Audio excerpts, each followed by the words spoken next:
अस्सलाम वालेकुम। Dental material में हमने डेंटल सीमेंट्स को स्टार्ट किया हुआ है, जिसमें हमारे पास नेक्स्ट टॉपिक जो है वो है zinc phosphate cements. Zinc phosphate cements जो है ये हमारे पास इंट्रोड्यूस हुए सेंचुरी एगो, और इसमें जो हमारे पास जिंक फॉस्फेट था वो यूज़ हो रहा था एज ए ल्यूटिंग सीमेंट, जो कि काफ़ी ज़्यादा ओल्ड है और पहले बहुत ज़्यादा ल्यूटिंग के लिए यूज़ हो रहा था। ल्यूटिंग के लिए से यूज़ हो रहा था कि ये टूथ की रिस्टोरेशन को टूथ के साथ सिक्योर कर रहा था। सो एज अ ल्यूटिंग सीमेंट्स जो है यूज़ हो रहे थे। इससे हमारे पास काफ़ी ज़्यादा क्लिनिकल ट्रायल्स हुए हैं, और वो जो क्लिनिकल ट्रायल्स हुई थी वो हो रही थी ताकि जिंक फॉस्फेट का पता चले कि हमारे पास ये कैसे टूथ का कंटेंट है, ओरल एनवायरनमेंट के साथ कंपैटिबल है कि नहीं है। इनका सारा पूरा लॉन्गेस्ट क्लिनिकल ट्रैक का रिकॉर्ड जो है वो है, जिसको हम कंपेयर करते हैं फिर न्यूअर सिस्टम्स के साथ।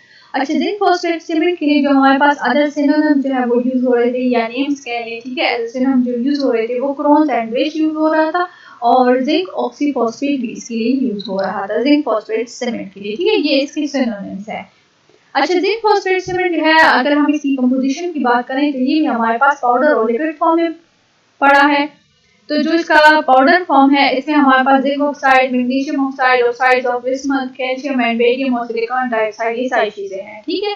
अब ये सारी जो है इन सब की अपनी अपनी प्रॉपर्टीज हैं, कुछ जो कि मेंशन है। जिंक ऑक्साइड जो है वो हमारे लिए पूरे जिंक फॉस्फेट में एक प्रिंसिपल इंग्रेडिएंट है कि जिंक फॉस्फेट में आपके पास जिंक ऑक्साइड जरूर होगा। ये एमसीक्यूज के लिए ये पॉइंट जो है ये इंपॉर्टेंट है। मैग्नीशियम ऑक्साइड जो इसमें प्रेजेंट है वो रिड्यूस करता है टेम्परेचर ऑफ कैल्सिफिकेशन प्रोसेस को, ठीक है। जो इसमें कैल्सिफिकेशन होती है और जो हमारे पास इसमें कैल्शियम की बिल्डअप होती है, तो उसमें जो उसका टेम्परेचर होता है वो उसको रिड्यूस करता है। 2.10% एड इन सेंटरिंग। सिंटरिंग एक ऐसा थर्मल प्रोसेस है जिसमें हम हमारे पास जो लूज पार्टिकल्स है उसको हम सॉलिड में इम्बैड करते हैं, उसके साथ मिक्स करते हैं, ठीक है। तो 2.10% जो है वो उसमें सिंटरिंग में ऐड कर रहा है। तो इट मीन्स मैग्नीशियम ऑक्साइड का जो काम है वो इधर की भी टेम्परेचर के साथ है और यहाँ पे भी थर्मल प्रोसेस में है, यानी सिंटरिंग में इन्वॉल्व है। ऑक्साइड्स ऑफ बिस्मथ, कैल्शियम और बेरियम जो है ये हमारे पास impact smoothness to freshly mix cement mass, ठीक है, उसको एक स्मूथनेस देता है। साथ में हमारे पास in large quantities lengthen the setting time, जो हमारे पास मटेरियल का सेटिंग टाइम है वो उसको लेंथन करता है, यानी वो उसको ज्यादा करता है। सिलिकॉन डाइऑक्साइड जो है वो इसमें एक्ट कर रहा है एज अ इनएक्टिव फिलर। फिर हमारे पास लिक्विड मेजर्स के ये आइटम्स है या कंपोनेंट्स जो है, जो कि फॉस्फोरिक एसिड है, वाटर है, एल्यूमिनियम है और जिंक है। इनको याद रखें, इनके आगे जब हमारे पास जिंक फॉस्फेट की कुछ जो मॉडिफिकेशन है उनमें फिर जब बात होगी तो उनके लिक्विड कंटेंट ही सेम आएंगे, ठीक है। या फिर लिखा होगा कि जो कन्वेंशनल का होगा वो सेम इसी का भी है, इस मॉडिफिकेशन का भी है। तो लिक्विड में हमारे पास फॉस्फोरिक एसिड है, वाटर है, एल्यूमिनियम है और जिंक है। जो फॉस्फोरिक एसिड है वो 45 to 64% है, जो कि रिएक्ट करेगा जिंक ऑक्साइड के साथ, ठीक है। ये देखें पाउडर में जो जिंक ऑक्साइड है। वाटर जो है वो 30 to 55% है, जो कि इंक्रीज करता है रेट ऑफ रिएक्शन किनके बीच में, पाउडर और लिक्विड के बीच में, ठीक है। एल्यूमिनियम जो है वो 2.3% है, जो कि एसेंशियल है सीमेंट फॉर्मिंग रिएक्शंस के लिए, ठीक है। और जिंक जो है वो आपके पास 0.9% है, जो कि मॉडरेट रिएक्शन करेगा पाउडर और लिक्विड के बीच में, which allow the adequate working time, और इसके लिए वर्किंग टाइम की जरूरत है। तो इट मींस लिक्विड जो है वो ज्यादातर जो है वो रिएक्शंस में यूज हो रहा है। फिर अगर हम क्लासिफिकेशन की बात करें तो जो हमारे पास इनोवेटिव 9th एडिशन जो है उन्होंने इसकी क्लासिफिकेशन दिया है टाइप 1 और टाइप 2 की। तो जो टाइप 1 जिंक फॉस्फेट है वो आपके पास फाइन ग्रेन होगा, जो कि सिर्फ ल्यूटिंग के लिए यूज होगा, और टाइप 2 जो है वो मीडियम ग्रेन होगा और जो कि ल्यूटिंग के साथ साथ फिलिंग के लिए भी यूज होगा, ठीक है। डिफरेंस देखें, इसकी फिल्म की थिकनेस जो है वो 25 माइक्रोमीटर से ज्यादा नहीं होगी, वो उससे कम होगी, लेस, ठीक है। और जो टाइप 2 की फिल्म थिकनेस है वो 40 माइक्रोमीटर से ज्यादा होगी, ठीक है। तो ये हमारे पास टाइप 2 जो है और टाइप 1 जो है वो हमारे पास इसमें आ जाते हैं। जिंक फॉस्फेट की ये दो टाइप्स है। देन नेक्स्ट जो हमारे पास है वो मैनिपुलेशन की बात होगी कि हमारे पास हमने मटेरियल को मैनिपुलेट यानी उसकी मिक्सिंग किस तरह करनी है। तो पिक्चर्स में भी आप देख सकते हैं कि ये आपके पास स्लैब है, पाउडर है, डालेंगे लिक्विड डालेंगे, एक दूसरे से दूर दूर डालेंगे, थोड़ा थोड़ा पाउडर का इंक्रीमेंट ऐड करते जाएंगे और मिक्स करते जाएंगे, ठीक है। And this is a glass slab. तो पॉइंट्स देखते हैं कि मैनिपुलेशन में आपके पास आपने सीमेंट जो है वो आपका पाउडर लिक्विड फॉर्म में है। पाउडर आपने 1.4 लेना है और लिक्विड जो है वो आपने 0.5 ml लेना है। फिर आपने डिवाइड कर देना है पाउडर को, इन द वन कॉर्नर में लेकर आना है ग्लास स्लैब के ऊपर, और फिर इसकी थोड़ी थोड़ी इंक्रीमेंट जो है वो ऐड करने होंगे। फिर आपने क्या करना है, डिस्पेंस करना है correct amount of the liquid, यानी जितना 0.5 ml लिक्विड है वो डाल देंगे। आपने area of the slab away from the powder, यानी पाउडर को भी अलग डालना है और लिक्विड को भी। यानी देखिए अगर ये पाउडर है और ये आपके पास लिक्विड है तो थोड़ा थोड़ा यहाँ पे ऐड हो रहा है।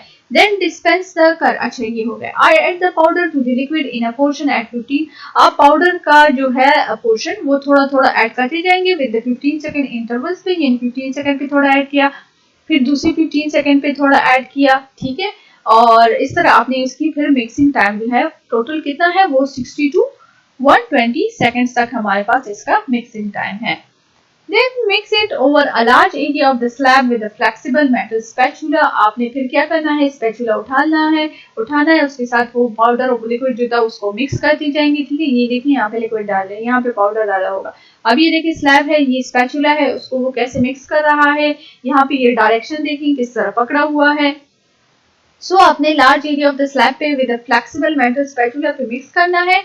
कंसिस्टेंसी को टेस्ट कैसे करेंगे, जब आप last portion of the powder को जब ऐड करेंगे तो उससे पहले आपने टेस्ट करना है। So that portion of the powder में be reach to the desired consistency, जब आपकी डिजायर्ड कंसिस्टेंसी तक वो पहुंच रहा हो तब आप उसको ऐड करें, ठीक है। अब कंसिस्टेंसी कैसी होगी, स्ट्रिंग्स फॉर्म में होंगी, वो जो तार तार टाइप होंगी, ठीक है। अगर आपकी सीमेंट की स्ट्रिंग्स हैं और वो 1 इंच तक ऊपर आ रही हैं तो फिर ठीक है, आपकी मिक्सिंग है, आप इसको यूज कर सकते हैं।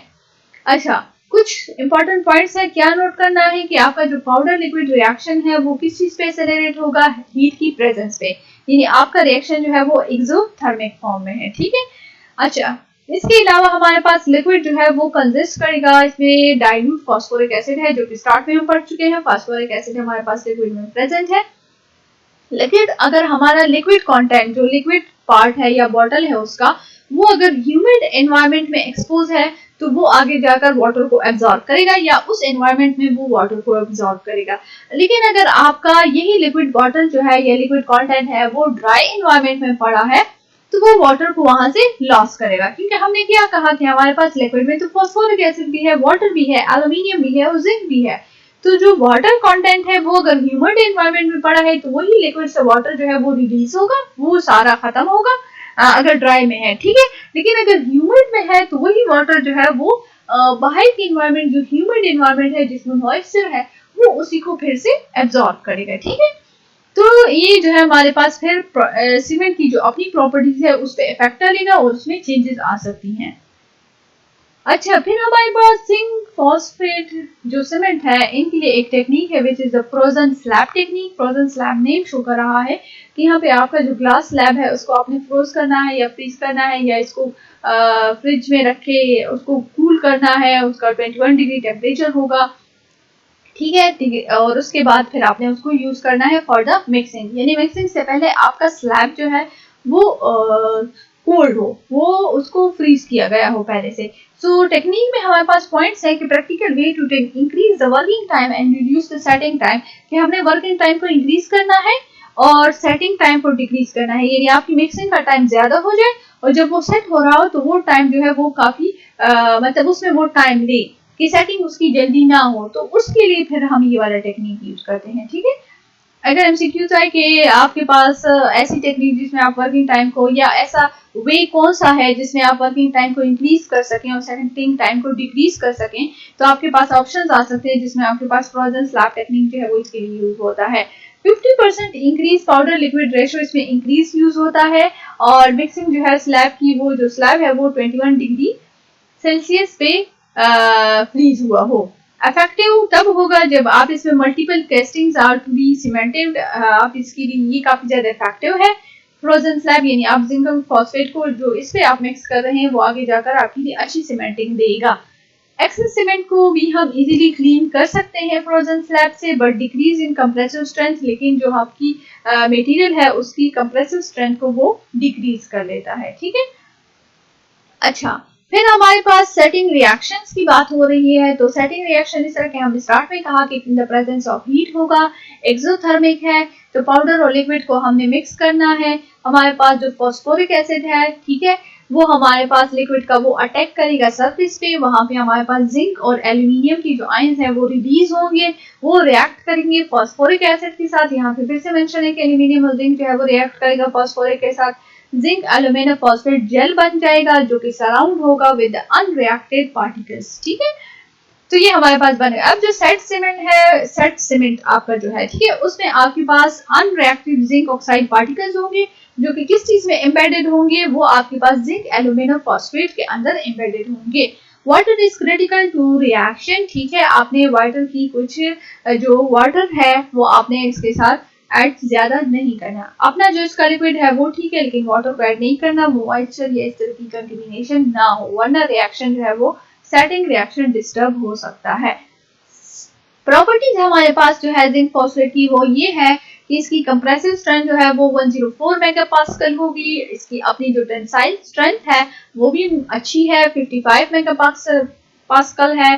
जो हमारे पास मॉडुलस ऑफ इलास्टिसिटी इसका होगा, ये डिफॉर्मेशन की तरफ रेजिस्टेंस रहेगा या मटेरियल स्टिफ होगा तो वो 13.7 गीगापास्कल है। रिटेंशन इसकी मैकेनिकली अच्छी रिटेन होगी, मटेरियल वहां पे रिटेन रहेगा, वहां से हटेगा नहीं। एट इंसर्शन, जब हम जिंक फॉस्फेट को इंसर्ट करते हैं तो उस टाइम पे यानी 2 मिनट्स के लिए उसका पीएच जो है वो 2 होगा, यानी काफी ज्यादा जो है वो एसिडिक की तरफ जा रहा है। लेकिन अगर हमारे पास 24 आवर्स उस पर गुजर जाएंगे तो पीएच जो है वो 5.5 तक आ सकता है। तो स्टार्ट में उसका पीएच काफी ज्यादा कम है, तो जिसकी वजह से वो स्टार्ट में पल्प को डैमेज कर सकता है या इरिटेट करेगा। तो during first few hours of insertion.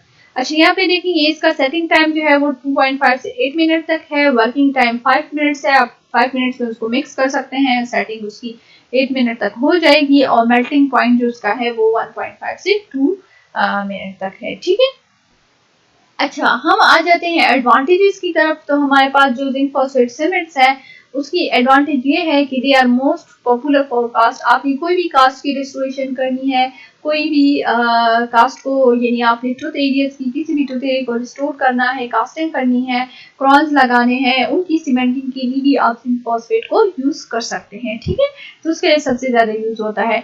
इसकी स्ट्रेंथ जो है काफी ज्यादा अच्छी है, एडिक्वेट है, मतलब ठीक है, और वर्किंग टाइम भी इसका रीजनेबल है जो कि हमने पढ़ा कि हमारे पास 5 मिनट तक है। Excess material can be easily removed, हम इजीली मटेरियल को एक्सेस मटेरियल को रिमूव भी कर सकते हैं। इसकी मैनिपुलेशन जो है वो हमारे पास लेस क्रिटिकल है देन अदर सीमेंट्स, यानी मैनिपुलेशन इजी है, कोई इसमें क्रिटिकल नहीं है कि आपके पास खराब हो जाएगा या कुछ और हो जाएगा जिंक फॉस्फेट की। ठीक है, और डेंटल पल्प के लिए भी इसका इफेक्ट जो है वो एक्सेप्टेबल है, जिसके हमने कहा कि स्टार्ट में थोड़ी इरिटेशन या डैमेज हो सकता है लेकिन बाद में इतना नहीं होगा। तो उसका जो स्टार्ट का बाद का जो है वो इसका एडवांटेज में डाला है कि डेंटल पल्प के इफेक्ट जो है वो एक्सेप्टेबल है, और डिसएडवांटेज में ये डाला है कि पल्प को इरिटेट कर सकता है तो स्टार्ट टाइम पे, इंसर्शन के टाइम पे। अच्छा, डिसएडवांटेज ये है कि एंटीबैक्टीरियल एक्शन जो है वो इसका नहीं है, जिस तरह का सिलिकेट का हमने कहा कि एंटीकैरियोजेनिक है, तो यहाँ पे एंटीबैक्टीरियल नहीं है। ठीक है, बैक्टीरिया अटैक कर सकती है, मटेरियल हमारे पास ब्रिटल है, टूट सकता है जल्दी, एडिशन इसकी अच्छी नहीं है, एडहेसिव नहीं है। ठीक है, और एसिड फ्लूइड्स में इसकी सॉल्युबिलिटी है, लेकिन मतलब कि अगर पेशेंट एसिडिक ड्रिंक्स पी रहा है तो उसका जो जिंक फॉस्फेट मटेरियल कहीं भी यूज हुआ हो तो वो वहां पे सॉल्युबल है इन एसिडिक फ्लूइड्स में। ठीक है, फिर हमारे पास कुछ वेरिएशंस आ गई थी जिंक फॉस्फेट सीमेंट्स में, जिसमें हमारे पास फ्लोरिडेटेड सीमेंट्स हैं, कॉपर सिल्वर हैं, और हमारे पास सिलिको फॉस्फेट हैं। तो जो फ्लोरिडेटेड सीमेंट है तो इसमें हमने फ्लोराइड को यूज किया है, यानी small percent of the stainless fluoride को इसमें ऐड किया है, जिसकी वजह से इसकी स्ट्रेंथ जो है वो थोड़ी कम है, लेकिन सॉल्युबिलिटी इसकी हायर है देन जिंक फॉस्फेट। फ्लोराइड जो है जो इसमें यूज हो रहा है वो रिलीज करेगा, कंटिन्यूस की रिलीजिंग होगी, कंटिन्यूस होगी ओवर द, क्योंकि हमने कहा ना कि एंटीबैक्टीरियल नहीं है, डिसएडवांटेज था, जिसकी वजह से हमने फ्लोराइड यूज किया ताकि फ्लोराइड जो है वो रिलीज होता रहे, साथ में एनेमल की सॉल्युबिलिटी भी ना हो, रिड्यूस हो, क्योंकि फ्लोराइड है, और इसकी हार्डनेस जो है वो भी इंक्रीज होगी। This activity reduce the incidence of enamel decalcification, enamel की decalcification भी नहीं होगी। यानी अगर पेशेंट ने माउथ में ऑर्थोडोंटिक ट्रीटमेंट की है, ब्रेसेस लगाए हैं, बैंड्स लगाए हैं, तो उन बैंड्स की वजह से टूथ का जो एनिमल है वो खराब होता है, तो वो यहाँ पे खराब नहीं होगा। ठीक है, क्यों? क्योंकि यहाँ पे फ्लोराइड है, और हमारे पास ऑर्थोडोंटिक बैंड सीमेंटेशन में भी हमारे पास फ्लोराइड जो है वो यूज होगा। यानी सीमेंटेशन अगर आपने करनी है बैंड को टूथ के ऊपर तो आप वहां पे फ्लोरिडेटेड सीमेंट यूज कर सकते हैं। देन हमारे पास है second the copper silver cements. तो कॉपर सिल्वर सीमेंट जो है, अब इसमें हमारे पास कॉपर और सिल्वर की एडिशन हो गई, तो consist of the portion of the red और ब्लैक क्यूप्रेस ऑक्साइड और कॉपर साल्ट आप इसमें ऐड कर सकते हैं, ठीक है, जिंक ऑक्साइड पाउडर में, या फिर सिल्वर साल्ट्स भी एज यूज हो सकती हैं। जिस तरह मतलब हमने वेरिएशंस की बात की ना, मॉडिफिकेशंस हो रही हैं, तो जिंक फॉस्फाइड की पहले जिस तरह प्रॉपर्टी थी तो उन्होंने फ्लोराइड डाल दिया कि अब कैसी प्रॉपर्टीज है, तो अब फ्लोराइड के बाद उन्होंने कॉपर ऐड कर दिया, कॉपर साल्ट या सिल्वर साल्ट ऐड किया कि अब कैसी प्रॉपर्टीज है, कुछ अच्छा हुआ है कि बुरा हुआ है, मटेरियल ठीक हुआ है कि नहीं। तो लिक्विड सेम वही है जिस तरह स्टार्ट में हमारे पास जिंक फॉस्फेट का था, used in past due to germicidal actions के लिए पहले जो है इस कॉपर और सिल्वर सीमेंट्स काफी ज्यादा यूज हुआ करते थे, ठीक है। फिर वो डिसकंटिन्यू हो गई क्योंकि वो टूथ को स्टेन कर रहे थे, टूथ के ऊपर दाग डाल रहे थे, इसलिए अब इसकी यूजेज फिर खत्म हो गई। देन हमारे पास जो है वो सिलिकोफॉस्फेट सीमेंट्स आ गए। सिलिकोफॉस्फेट सीमेंट जो है ये कॉम्बिनेशन है कि जिंक फॉस्फेट के साथ आप सिलिकेट सीमेंट को कंबाइन कर दें, तो ये इनकी कॉम्बिनेशन आ गई। It contain small amounts of the multi compounds भी इसमें थोड़े बहुत ऐड है। इसकी कंपोजिशन में हमारे पास सिलिकेट ग्लास है, minor amount of zinc oxide भी इसमें ऐड है, फ्लोराइड जो है वो 13 to 25% है। लिक्विड में हमारे पास क्या कंटेन है, तो वो इसमें 50% फॉस्फोरिक एसिड ऐड है, लिक्विड में 45% वाटर ऐड है। वही जिंक और एल्यूमिनियम है, लेकिन यहाँ पे जिंक 4 to 9% ऐड है और एल्यूमिनियम आपका 2% ऐड है, ठीक है। तो इसमें यहाँ पे क्या आ गया, इसमें फ्लोराइड ऐड हुआ, जिंक ऑक्साइड भी है, ठीक है, और इन दोनों की कॉम्बिनेशन है, यानी जिंक फॉस्फेट के साथ सिलिकेट को भी ऐड कर दिया। फिर देखा कि दोनों की कॉम्बिनेशन की कैसी एडवांटेजेस और डिसएडवांटेजेस हैं, ठीक है। ये सारा इसका लिक्विड सेम उसी तरह आ रहा है, लेकिन परसेंटेजेस में डिफरेंसेस हैं। एडवांटेजेस ये है कि इसकी ये बैटर है, अच्छा है, और उसकी टफनेस भी अच्छी है, ठीक है, मटेरियल की जिंक फॉस्फेट से। क्यों? क्योंकि अब तो इसमें सिलिकेट भी ऐड हो गया है। फ्लोराइड रिलीज करता है, ठीक है, तो फ्लोराइड की रिलीजिंग भी अच्छी है, हमारे पास जो है bacterial antibacterial activity, anti cariogenic activity भी देगा। ट्रांसलुसेंसी भी है, यानी अगर हम इस पेशेंट के जिन्होंने सिलिकोफॉस्फेट सीमेंट यूज किया है और उसकी कोई रेडियोग्राफ निकाल रहे हो, तो ये हमारे पास वहां पे थोड़ी सी ट्रांसलूसेंट नजर आएंगे। लोअर सॉल्युबिलिटी है, सॉल्युबिलिटी इतनी ज्यादा नहीं है, ये ना ही एनिमल को सॉल्युबल करेगा, ना ही फ्लूइड्स के थ्रू सॉल्युबल होगा, और बॉन्डिंग भी टूथ के साथ इसकी काफी अच्छी है। अगर हम डिसएडवांटेज को देखें तो इसकी मिक्सिंग जो है वो सेटिस्फैक्टरी इतनी अच्छी नहीं है, ठीक है, मिक्सिंग इतनी अच्छी नहीं हो पाती हमसे, और इसकी जो रियोलॉजिकल प्रॉपर्टीज है, जो डिफॉर्मेशन प्रॉपर्टीज है, वो इसकी अच्छी नहीं है।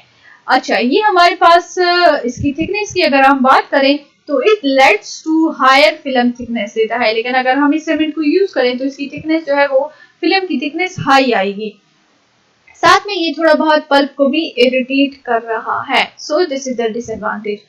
हमारे पास ये सीमेंट जो है सिलिकॉन फॉस्फेट, ये हमारे पास ऑर्थोडेंटिक बैंड्स को टूथ के ऊपर सीमेंट करने के लिए भी यूज होता है, और अगर हमारे पास नॉन वाइटल टूथ है तो उसके लिए भी यूज कर सकते हैं। क्यों? क्योंकि ये पल्प को इरिटेट कर रहा था, तो इसलिए आप इसको फिर नॉन वाइटल टूथ के ऊपर यूज कर लें, ठीक है। तो यहाँ पे हमारे पास जिंक फॉस्फेट सीमेंट जो है वो ऐड कर जाते हैं। इंशाल्लाह नेक्स्ट लेक्चर में हम अदर सीमेंट्स के बारे में डिस्कस करेंगे।